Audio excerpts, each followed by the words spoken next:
او نن سبا زمونږ به د عرف کې یو بله غلط فهمي ده. دا مسله یې زده کا.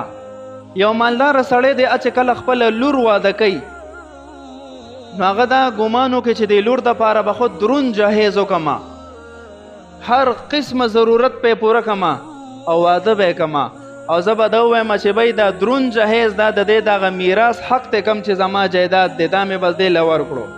په دې نه خلاصېږي. جهیز جدا سیز دی، میراث جدا سیز دی.